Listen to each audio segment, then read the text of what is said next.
మీ అందమైన ప్రయాణం ప్రారంభించండి. 39 మీరు తల్లిదండ్రి అవ్వాలనే కలలను సాకారం చేయడానికి సహాయపడుతుంది.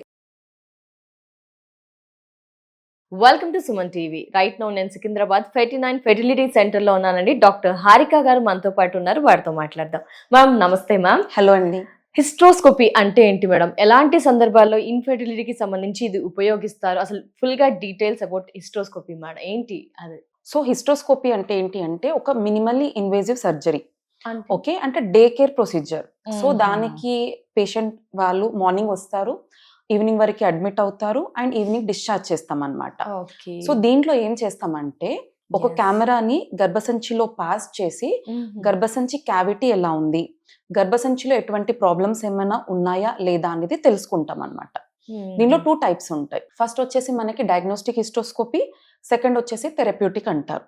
సో డయాగ్నోస్టిక్ హిస్టోస్కోపీలో ఏం చేస్తామంటే ఇప్పుడు నార్మల్గా మనకి ప్రెగ్నెన్సీ రావడానికి ఇంప్లాంటేషన్ అనేది చాలా క్రిటికల్ స్టెప్. ఇంప్లాంటేషన్ అంటే ఏంటి అంటే మనకి బేబీ అనేది గర్భసంచిలో అతుకోవడంని మనం ఇంప్లాంటేషన్ అంటాం. ఒక్కోసారి కొన్ని గర్భసంచిలో ప్రాబ్లమ్స్ ఉండడం వల్ల మనకి బేబీ అనేది ఇంప్లాంట్ అవ్వదు. సో ఈ హిస్టోస్కోపీ చేయడం ద్వారా మనకి గర్భసంచిలో ఎటువంటి ప్రాబ్లమ్స్ ఏమైనా ఉన్నాయా లేదా అనేది తెలుసుకోవచ్చు. దీన్ని డయాగ్నోస్టిక్ హిస్టోస్కోపీ అంటారు. ఎట్ ద సేమ్ టైం ఏదైనా ప్రాబ్లం ఉంది అంటే దాన్ని అదే సెట్టింగ్ లో మనం కరెక్ట్ చేసుకునే దాన్ని థెరప్యూటిక్ అంటారు. సో ఎగ్జాంపుల్ ఇప్పుడు మీరు అడిగిన క్వశ్చన్ ఏంటి, లైక్ ఎటువంటి సందర్భాల్లో మనం హిస్టోస్కోపీ చేస్తారు. ఎగ్జాంపుల్ మనకి పాలిప్ ఏదన్నా స్కానింగ్ లో డిటెక్ట్ అయింది అనుకోండి, పాలిప్ కానివ్వండి లేదా ఫైబ్రాయిడ్స్ కానివ్వండి లేదా ఇంకా గర్భసంచిలో పొర అంటే సెప్టమ్ అంటారు. అండ్ గర్భసంచి లోపల ఏదైనా అతుకులు ఉండడం అంటే అషర్మన్ సిండ్రోమ్ అంటారు. సో ఇటువంటి అన్ని కండిషన్ లో మనకి కెమెరా పాస్ చేసి పాలిప్ ని తీయడం. ఒకవేళ ఫైబ్రాయిడ్ ఉంది అనుకోండి, అది సబ్మ్యూకోజల్ అంటే గర్భసంచి పొరలో ఉంది అనుకోండి, సో హిస్టోస్కోపీ ద్వారా మనం మయోమెక్టమీ చేస్తాం అంటే ఫైబ్రాయిడ్ ని రిమూవ్ చేస్తాం. పొర ఏమైనా ఉంది అంటే పొరని రిమూవ్ చేస్తాం. అతుకులు ఏమైనా ఉంది అంటే కూడా అతుకుల్ని క్లియర్ చేస్తాం అనమాట. సో మనం డయాగ్నోసిస్ తో పాటు థెరప్యూటిక్ అంటే ఈ ప్రాబ్లమ్స్ ని కూడా క్లియర్ చేస్తున్నాం కాబట్టి both diagnostic and therapeutic hysteroscopy అంటారు నార్మల్ గా. సో ఇవన్నీ కూడా నార్మల్ గా మనం అంటే లైక్ డే కేర్ ప్రొసీజర్ లాగా చేస్తూ ఉంటాం. ఓకే, అంటే ఇది పిల్లలు లేని వారికి ఇది బెస్ట్ వే అంటారా మేడం? అంటే ఇది యూస్ చేయడం వల్ల పిల్లలు కలగడానికి ఆప్షన్ అంటారా? అదొక వేనా? సో డెఫినెట్ గా మనకి కొన్ని కండిషన్స్ లో స్కానింగ్ లో డిటెక్ట్ అవుతూ ఉంటుంది. ఈ పర్టికులర్ పేషెంట్ లో మనకి ఫైబ్రాయిడ్ వల్ల లేదా ఈ పర్టికులర్ పేషెంట్ లో పాలిప్ వల్ల ప్రెగ్నెన్సీ అనేది కలగట్లేదు అని అంటారు. అటువంటి అప్పుడు మనం హిస్టోస్కోపీ ద్వారా ఆ ప్రాబ్లం ఏదైతే ఉందో దాన్ని క్లియర్ చేసి వాళ్ళకి ప్రెగ్నెన్సీ ట్రీట్మెంట్ అనేది అడ్వైస్ చేయడం జరుగుతుంది.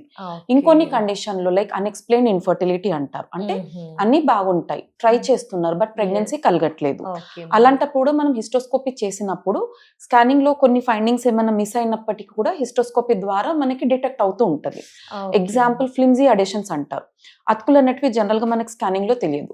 సో హిస్టోస్కోపీ అంటే కెమెరా పాస్ చేసినప్పుడు మనకి అతుకులు ఫైండ్ అవుట్ చేయడం, అతుకులు రిమూవ్ చేసిన తర్వాత ఆ గర్భసంచి లోపల ఉన్న ఇన్ఫెక్షన్ అంతా క్లియర్ చేసిన తర్వాత వాళ్ళకి ప్రెగ్నెన్సీ రేట్స్ అనేది డెఫినెట్ గా ఇంక్రీజ్ అవుతూ ఉంటుంది.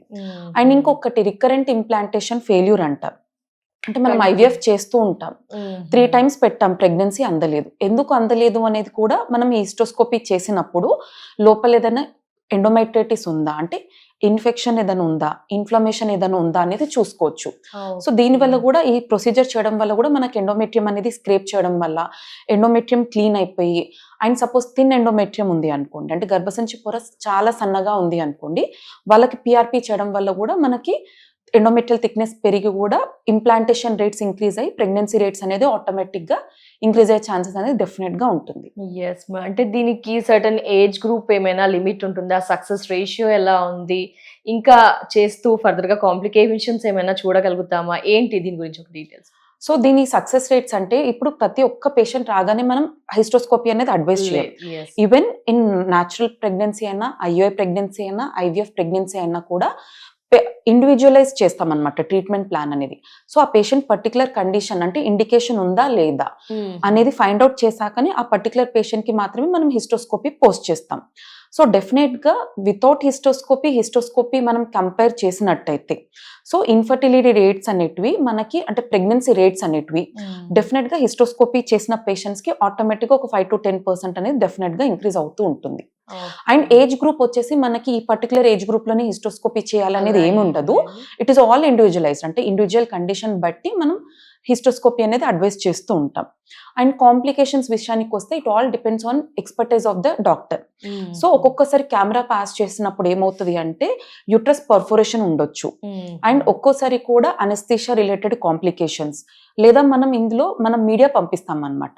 దీని వల్ల కూడా మనకి కొద్దిగా కాంప్లికేషన్స్ వచ్చే ఛాన్సెస్ ఉంటుంది. But under strict supervision and expertise doctor ఉంటే మాత్రం ఈ కాంప్లికేషన్స్ అన్ని మనం డెఫినెట్ గా ప్రివెంట్ చేసుకోవచ్చు. సో అందరికి సేఫే అంటారా మేడం?